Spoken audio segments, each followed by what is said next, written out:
السلام علیکم، ہمارے چینل کو سبسکرائب کریں اور بیل آئیکن پر کلک کریں۔ جزاک اللہ۔ أيها الذين آمنوا بالله ورسوله رب اشرح لي صدري ويسر لي أمري واحلل عقدة من لساني يفقهوا قولي اللهم انفعنا بما علمتنا وعلمنا ما ينفعنا وزدنا علما سبحانك لا علم لنا إلا ما علمتنا إنك أنت العليم الحكيم۔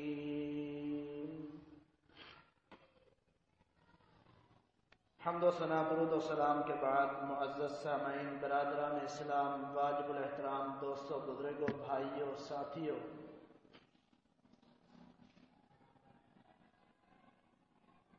ہم نے ایک سلسلہ شروع کیا ایمان کے حوالے سے کہ نبی علیہ السلام نے فرمایا ایمان کے 70 سے زائد شعبے ہیں، جن میں سے سب سے پہلا قول لا الہ الا اللہ، کہ گواہی دینا اللہ کے علاوہ کوئی بھی معبود نہیں ہے۔ اس پہلے شعبے کے حوالے سے ہم نے پچھلے جمعے میں گفتگو کی تھی۔ آج ہم بیان کریں گے ایمان کا دوسرا شعبہ، وہ یہ ہے کہ اقرار بأن محمد الرسول اللہ صلی اللہ علیہ وسلم، اس بات کا اقرار کرنا کہ محمد صلی اللہ علیہ وسلم اللہ کے رسول ہے، اللہ کے پیغمبر ہے۔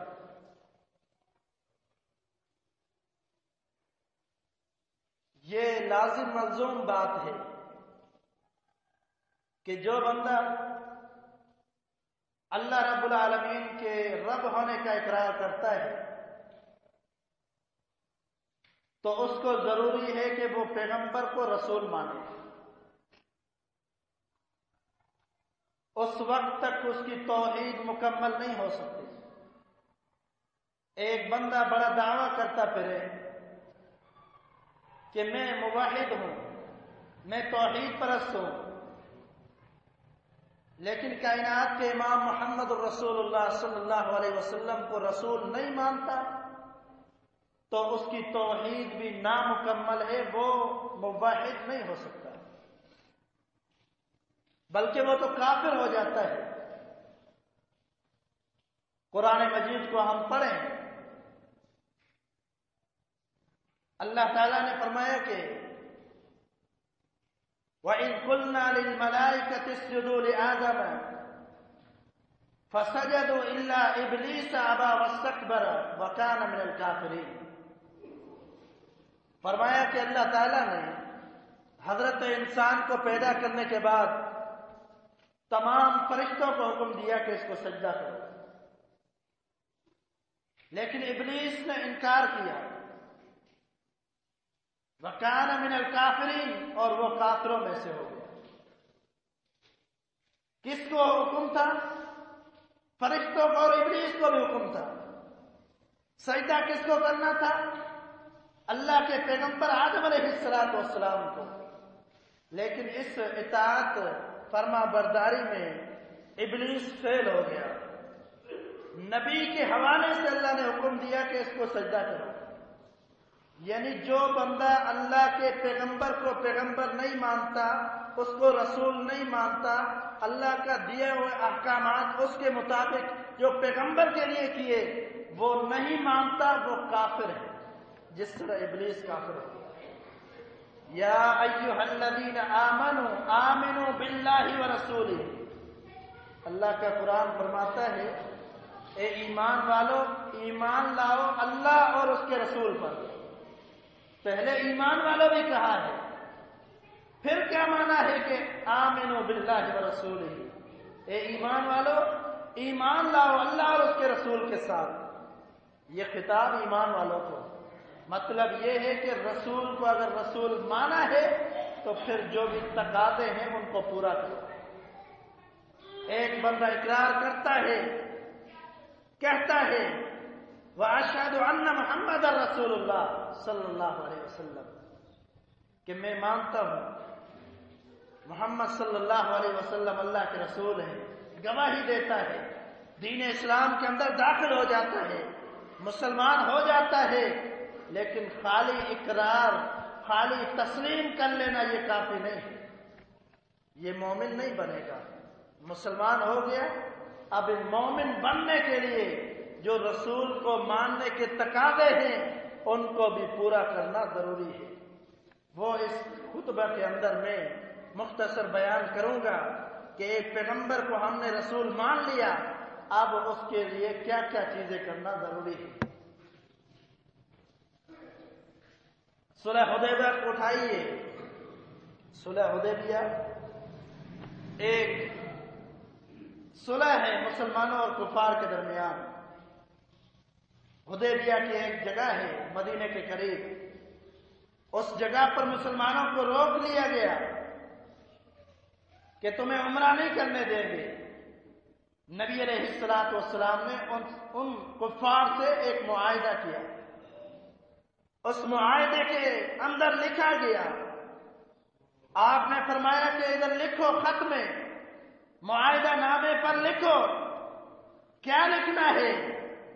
لکھنا یہ ہے کہ یہ جو معاہدہ ہے یہ محمد رسول اللہ صلی اللہ علیہ وسلم کی طرف سے ہے۔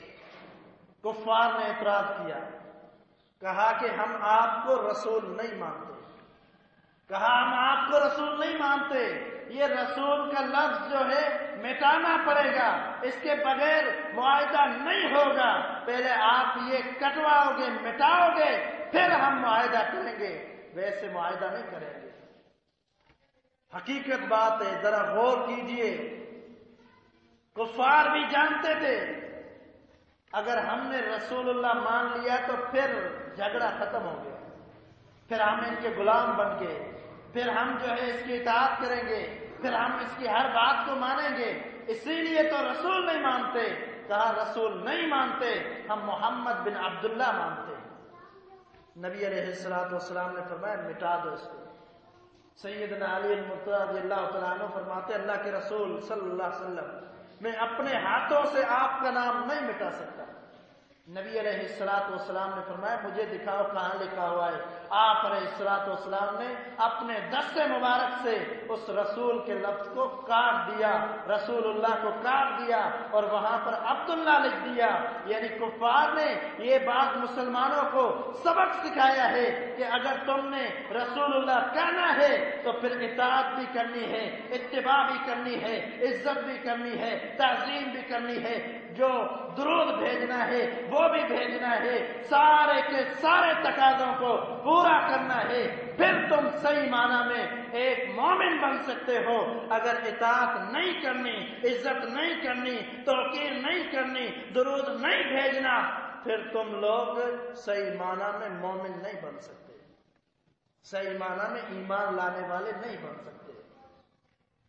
سب سے پہلی شرط ہے اگر مان لیا پیغمبر کو رسول، اب اس کی اتباع کرنی ہے، اس کی فرما برداری کرنی ہے۔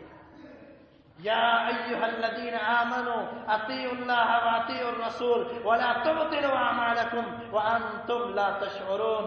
اللہ نے فرمایا اے ایمان والو جو کہتے ہو ہم مسلمان ہو گئے، ہم نے پیغمبر کو رسول مان لیا، اطیعوا اللہ واطیعوا الرسول، ایمان لاؤ اور اتباع کرو، فرما برداری کرو، کس کی؟ اللہ اور اس کے رسول کی۔ ولا تبطلوا اعمالکم، اپنے اعمالوں کو برباد نہ کرو۔ مسلمان بھی ہو پیغمبر کی اتباع نہیں کرتے، مسلمان بھی ہو پیغمبر کی عزت نہیں کرتے، مسلمان بھی ہو پیغمبر کی توقیر نہیں کرتے، مسلمان بھی ہو پیغمبر پر درود نہیں بھیجتے۔ فرمایا کہ سارے کے سارے اعمال کرتے رہو، اگر تم لوگوں نے اطاعت نہیں کی، طریقہ کار پیغمبر کا نہیں ہوا تو بطلوا اعمالکم، تمہارے اعمال برباد ہو جائیں گے۔ وَأَنْتُمْ لَا تَشْعُرُونَ، تم لوگوں کو علم بھی نہیں ہوگا، شعور بھی نہیں ہوگا، پتہ بھی نہیں چلے گا۔ بڑے ڈھیر اعمال لے کر آیا ہے،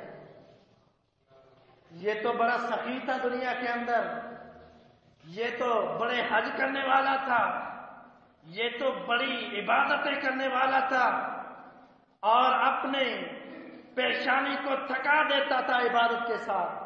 هل اتاك حديث الغاشية وجوه يومئذ خاشية عاملة ناصبة تصلى نارا حامية۔ فرمایا اعمال تو بڑے ہیں، اس کے روزے بھی ہیں، اس کی نمازیں بھی ہیں، اس کے حج بھی ہیں، اس کے عمرے بھی ہیں، اس کی ثقافتیں بھی ہیں، اس کی عبادتیں بھی ہیں، تہجد بھی ہیں، یہ عمل ہے وہ عمل ہے، رجسٹر بھر دیا اعمال کے ساتھ۔ فرمایا تصلا نارن حامیہ، اس کو گھسیٹ کر جہنم میں پھینک دے۔ اللہ اکبر، اللہم لا تجعلنا منہم، اے اللہ ہمیں ان میں سے نہ کرنا جو بڑے اعمال بھی لے کر آئے لیکن پھر بھی جہنم میں جا رہے ہیں۔ کیوں جہنم میں جا رہے ہیں؟ پیغمبر کے طریقے کے مطابق ان کے اعمال نہیں تھے۔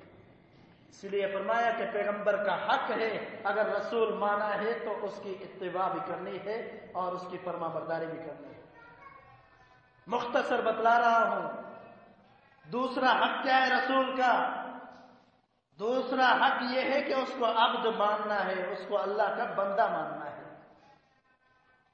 فرشتے کہنا، نور کہنا، یہ چیزیں ساری کی ساری شریعت سے ثابت نہیں ہے، یہ تو ہمارے تقاضے ہیں، ہماری ذہنیت ہے، ہماری سوچیں ہیں۔ کوئی سمجھتا ہے فرشتہ ہے، کوئی سمجھتا ہے نور ہے، کوئی کچھ سمجھتا ہے۔ کائنات کے رب کا فرمان پڑھ لیجئے، سب پتہ چل جائے گا۔ سبحان الذی اسری بعبدہ لیلا من المسجد الحرام الی المسجد الاقصی الذی بارکنا حولہ لنریہ من آیاتنا انہ هو السمیع البصیر۔ فرمایا کہ اپنے پیغمبر کو وہ ذات بڑی سبحان ہے، بڑی جو ہے پاک ذات ہے، جس نے اپنے پیغمبر کو اسراء کروایا، معراج کروایا۔ کہاں سے؟ مسجد حرام سے مسجد اقصی تک لے گئے اور پھر آسمانوں کی سیر کروائی۔ کس کو؟ عبد کو۔ سبحان الذی اسری بعبدہ، جس نے معراج کرائی، سیر کروائی، اسراء کروائی۔ کس کو؟ اپنے بندے کو۔ یہ نہیں کہا اپنے فرشتے کو، یہ نہیں کہا اپنے ملائک کو، فرمایا کہ اپنے بندے کو، یعنی پیغمبر کی ذات عظمت میں، مقام میں، عزت میں، شرف میں، عظمت میں، بلندی میں، رفعت میں، جنت کے مقام کے طور پر اللہ کے رسول صلی اللہ علیہ وسلم کی ذات سب سے بلند ہے، اعلیٰ ہے۔ ورفعنا لک ذکرک، اگر تو نے کیا دیا پیغمبر کی ذات فرشتہ ہے تو یقیناً تم نے پیغمبر کی گستاخی کر دی۔ اس لیے کہ فرشتوں نے تو انسان کو سجدہ کیا تھا، فرشتوں نے انسان کو سجدہ کیا تھا۔ اللہ نے فرمایا تمام مخلوقات سے بڑھ کر اگر ہم نے عزت اور عظمت مقام دیا ہے تو انسان کو دیا ہے، چاہے وہ فرشتے ہوں، چاہے وہ جانور ہوں، جنات ہوں، کوئی بھی مخلوق ہو، سب سے بڑھ کر اگر شان دی ہے تو انسان کو دی ہے۔ اور اسی انسان کو اگر ہم جو ہے فرشتوں میں لے جائیں تو یقیناً یہ اس کی گستاخی ہے۔ نبی علیہ السلام ان نحن الا بشر مثلکم، انبیاء بشر ہیں، عبد ہیں، اللہ کے بندے ہیں، مقام اور شان کے اندر کوئی بندہ ان کا مقابلہ نہیں کر سکتا۔ وَلَكِنَّ اللَّهَ يَمُنُّ عَلَى مَن يَشَاءُ مِنْ عِبَادِهِ، اللہ کا قرآن کہتا ہے، فرمایا یہ تمہاری طرح ایک انسان ہے، اللہ کے بندے ہیں، لیکن کی قید لگا دی۔ وَلَكِنَّ اللَّهَ، لیکن اللہ تعالیٰ يَمُنُّ عَلَى مَن يَشَاءُ مِنْ عِبَادِهِ، فرمایا اللہ تعالیٰ جس پر چاہے اپنا احسان زیادہ کر دے۔ یقیناً اپنے انبیاء پر، اپنے پیغمبروں پر احسان کو بڑھا دیا، زیادہ احسان کر دیا، ان کو رسول کے درجے پر پہنچا دیا۔ تھے بندے لیکن ان کو رسول کے درجے پر پہنچا دیا. کیوں نہ عزت ہو، کیوں نہ مقام ہو، کیوں نہ شرف ہو. یقیناً شرف ہے، عزت ہے، مقام ہے. مجھ سے زیادہ، اولیاء سے زیادہ، فرشتوں سے زیادہ کائنات کے سب سے بڑے ولی بھی انبیاء ہیں. اللہ نے ان کو شان دی ہے، ان کو مقام دی ہے. وکیل ہی کہیں پیغمبر کے قول کی قسم کھا رہے رب العالمین، اور کہیں فرمایا ورفعنا لک ذکرک، آپ کے شان کو بلند کر دیا. کہیں فرما رہے محمد الرسول اللہ، محمد اللہ کے رسول. محمد بن عبداللہ نہیں کہا، خالی محمد نہیں کہا. اٹھائیے قرآن مجید، سارے انبیاء کی سیرت کو پڑھیے. قرآن کے اندر تذکرہ ہے بے شمار انبیاء کا، لیکن کسی نبی کے ساتھ، کسی پیغمبر کے ساتھ رسول کا لفظ نہیں. اگر عزت، شان اور عظمت دی ہے آمنہ کے لال، مکہ کے در یتیم، میرے اور آپ کے مرشد پیر محمد عربی علیہ السلام کو فرمایا محمد الرسول اللہ. لقب کے ساتھ اللہ نے بلایا ہے. اس سے بڑھ کر کیا شان ہو، اس سے بڑھ کر کیا عزت ہو. اور کچھ لوگ عزت کو کم کرنا چاہتے ہیں، اور وہ چاہتے ہیں کہ پیغمبر کو فرشتہ بنا دے. اللہ کے بندے، اگر تو نے پیغمبر کو فرشتہ کہہ دیا تو اللہ کے رسول صلی اللہ علیہ وسلم کی شان میں کمی کر دی. اللہ نے اتنی شان فرشتوں کی بیان نہیں کی جتنی اپنے پیغمبر کی شان بیان کی ہے. یہ ہے مقام. قرآن سے بھی سنایا، حدیث سے بھی سنایا. حدیث سے بھی سننا چاہتے ہو تو سن لیجئے. انا سید ولد آدم ولا فخر وفی یدی لواء الحمد ولا فخر. فرمایا کہ میں سید ولد آدم ہوں، آدم علیہ السلام کی تمام اولاد کا سردار ہوں. ولا فخر، کوئی مجھے فخر نہیں ہے. وفی یدی لواء الحمد، فرمایا قیامت کے دن رب کی حمد کا، رب کی تعریف کا اگر کوئی جھنڈا کسی کے ہاتھ میں ہوگا تو میرے ہاتھ میں ہوگا. ولا فخر، لیکن مجھے فخر نہیں ہے. یہ عظمت، یہ شان، یہ مقام، یہ رفعتیں تو میرے مالک نے مجھے دی ہے. یہ ہے شان میرے پیغمبر کا. اگر بیان کرنے پہ آئے تو پوری زندگی خطبات چلتے رہیں، جمعوں کے اندر بیان ہوتا رہے، پیغمبر کا شان ختم نہیں ہوگا. عزت ہے، مقام ہے. یہ پیغمبر کا حق ہے کہ ہم نے پیغمبر کی عزت کرنی ہے، پیغمبر کے مقام کو ماننا ہے. مقام کیا ہے کہ آپ بشر تھے، آپ عبد تھے، اللہ کے بندے تھے. اللہ نے اتنا اونچا مقام دے دیا. یہ پیغمبر کا حق ہے، ماننا پڑے گا. عبدہ و رسولہ، کلمہ پڑھتے ہوئے بھی کہتے ہیں اللہ کے بندے اور اللہ کے رسول. پہلے بندے تھے، رسول ہونے کی وجہ سے اللہ نے اتنا بڑا شان دے دیا. خاتم الانبیاء بنا دیا، سید الاولین والآخرین بنا دیا. اور پھر رسول اللہ صلی اللہ علیہ وسلم کا ایک اور حق، وہ ہے عزت کرنا. آپ علیہ السلام کی توقیر کرنا. لتؤمنوا بہ، فرمایا کہ لتؤمنوا باللہ ورسولہ وتعزروہ وتوقروہ. فرمایا کہ ایمان لاؤ ضروری ہے اللہ اور اس کے رسول کے ساتھ، اور اس کے ساتھ وَتُعَزِّرُوهُ وَتُوَقِّرُوهُ، اس کے وقار، اس کے شان کو بھی ماننا ہے، اس کی عزت بھی کرنی ہے، اس کے مقام کو بھی ماننا ہے. یہ بھی پیغمبر کا حق ہے، یہ بھی پیغمبر کا حق ہے.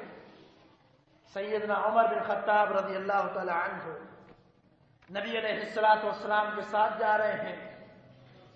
فرماتے اللہ کے رسول صلی اللہ علیہ وسلم آپ سے بڑی محبت ہے، بڑی محبت ہے، لیکن اپنی جان سے بڑھ کر نہیں ہے. فرمایا کہ عمر بن خطاب تیرا ایمان مکمل نہیں ہوا. فوراً کہتے ہیں اللہ کے رسول صلی اللہ علیہ وسلم آج کے بعد جان سے بھی بڑھ کر آپ سے محبت کروں گا. آپ نے فرمایا آن اے عمر، اب تو نے صحیح بات کی ہے، اب تیرا ایمان مکمل ہوا ہے. ایمان مکمل کرنے کے لیے پیغمبر سے حد درجے کی محبت کرنا پڑے گی.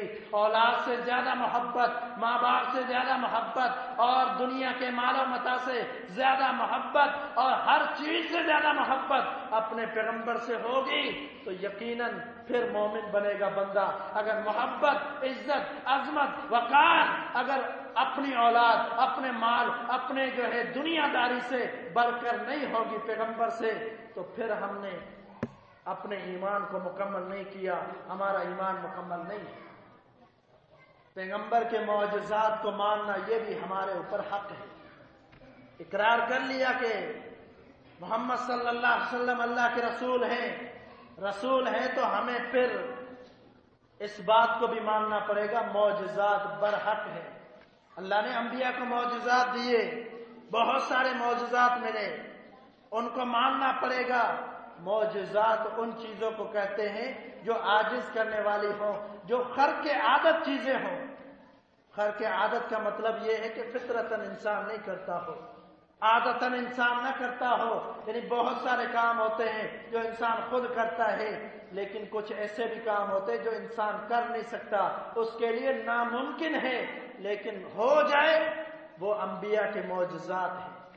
اگر کبھی ایسا کسی اللہ کے ولی کے ساتھ ہو جائے، وہ کام جو ہے وہ کسی پریشانی کسی مشکل میں ہو اور چاہتا ہو کہ اس طرح ہو جائے، اللہ کی مدد نازل ہو جائے، اس کے ساتھ ہو جائے، تو پھر اس کو معجزہ نہیں کہتے، اس کو کہتے ہیں کرامات۔